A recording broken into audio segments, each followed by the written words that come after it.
Assalamualaikum warahmatullahi wabarakatuh. Perkenalkan, nama saya Nur Aisyah Maria.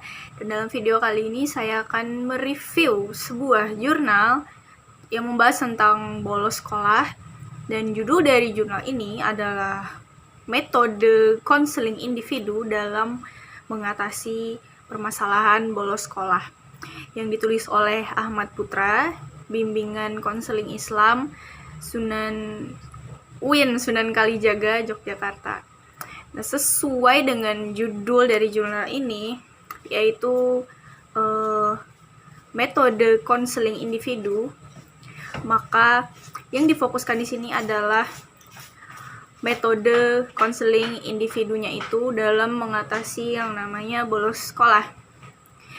Dan tujuan dari metode konseling individu ini adalah untuk mendalami sedalam-dalamnya akar inti dari permasalahan kenapa siswa itu jadi melakukan bolos sekolah.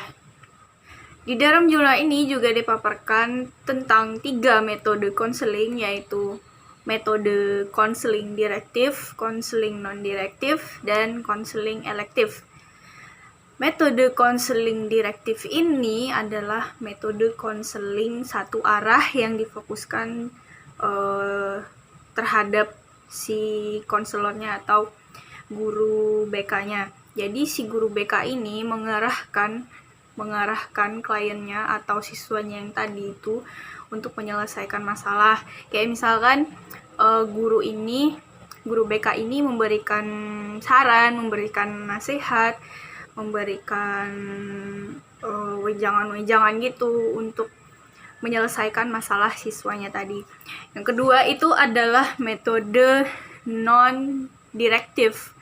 Nah, untuk metode non-direktif ini, penyelesaian konselingnya ini difokuskan kepada siswanya. Jadi siswanya itu diberikan kebebasan untuk berkeluh kesah, menyampaikan apa masalahnya, dan yang diberikan kebebasan ini adalah siswanya. Sedangkan si guru BK-nya itu hanya mendengarkan si siswanya itu berbicara, curhat, dan memberikan ide-ide dan pendapat lainnya.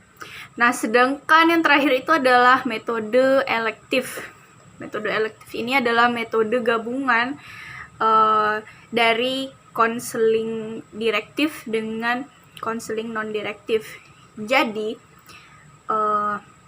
namanya juga gabungan. Jadi si guru BK-nya itu memberikan saran, memberikan anjuran, memberikan nasihat, tapi di sisi lain guru BK itu juga memberikan kebebasan siswanya untuk berkeluh kesah, terus menyampaikan isi hatinya dan curhat hatinya, begitu. Ya, untuk mengatasi berbagai permasalahan siswa di sekolah itu sebaiknya memakai metode yang mana? Nah, untuk ketiga metode ini disesuaikan dengan keadaan dan kondisi siswanya ataupun disesuaikan dengan bagaimana permasalahannya. Jika memungkinkan untuk diselesaikan dengan cara konseling direktif, maka pakailah yang direktif. Atau misalkan tidak memungkinkan atau dirasa tidak efektif atau dirasa kurang efektif jika memakai metode konseling direktif, maka kita pakai yang non-direktif. Atau jika kedua metode ini, direktif dan non-direktif ini, dirasa kurang efektif atau tidak memberi make no sense gitu terhadap permasalahan tadi, maka kita bisa menggunakan metode gabungan dari keduanya, yaitu metode konseling elektif. Jadi untuk pemakaian metodenya itu disesuaikan dengan kondisi dan keadaan dari permasalahan dan juga siswanya tersebut. Mengenai bolos sekolah itu adalah siswa itu meninggalkan sekolah atau meninggalkan pelajaran secara diam-diam tanpa sepengetahuan guru-guru atau satpam atau guru piket di sekolah tersebut, atau bahkan guru mata pelajaran yang sedang mengajar pada saat itu. Bisa juga selain diam-diam, siswa itu tidak menutup kemungkinan dia beralasan sakit, dia beralasan ada urusan urgent, ada urusan orang tua dan lain sebagainya. Padahal setelah siswa itu dibolehkan keluar, ternyata dia di luar itu main-main sama temennya, ngebut-ngebutan, terus melakukan hal yang negatif gitu. Nah, itu juga termasuk dalam kategori bolos sekolah atau bolos mata pelajaran. Nah, tidak hanya bolos sekolah saja, bolos mata pelajaran juga disebut bolos. Bolos itu mata pelajaran ini biasanya siswanya itu beralasan mau ke WC, Bu sakit perut, Bu. Padahal sebenarnya dia mau ke kantin atau dia mau sembunyi di belakang sekolah, mau ngapain gitu. Siapa tahu kan ya, itu juga termasuk dalam hal bolos. Nah, apa saja faktor penyebab siswa itu membolos? Yang pasti ada dua, ada faktor eksternal, ada faktor internal. Faktor internal itu adalah faktor yang berasal dari dalam diri siswa itu tersebut. Bisa jadi siswa itu merasa dia malas untuk sekolah, atau dia merasa kehidupan itu lebih menyenangkan di luar sekolah daripada di dalam sekolah, atau dia merasa dia nggak ada niat buat sekolah dan lain sebagainya. Dan yang kedua itu adalah faktor eksternal. Faktor eksternal itu bisa jadi berasal dari temannya, berasal dari gurunya juga, berasal dari faktor keluarganya juga bisa.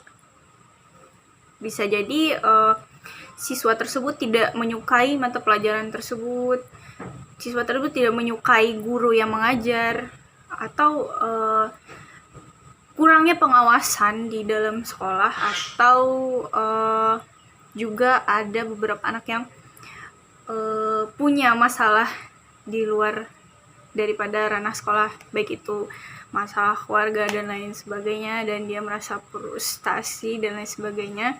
Bisa jadi itu juga menjadi faktor dia buat bolos sekolah.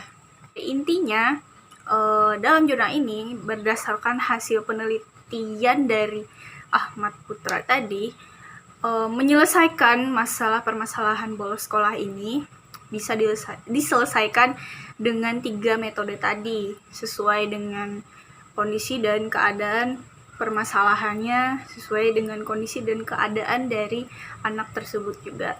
Jadi tadi ada metode direktif, ada metode non-direktif, dan juga ada metode elektif atau metode gabungan antara direktif dan non-direktif. Sekian review jurnal dari saya. Mohon maaf atas segala kekurangannya. Wassalamualaikum warahmatullahi wabarakatuh.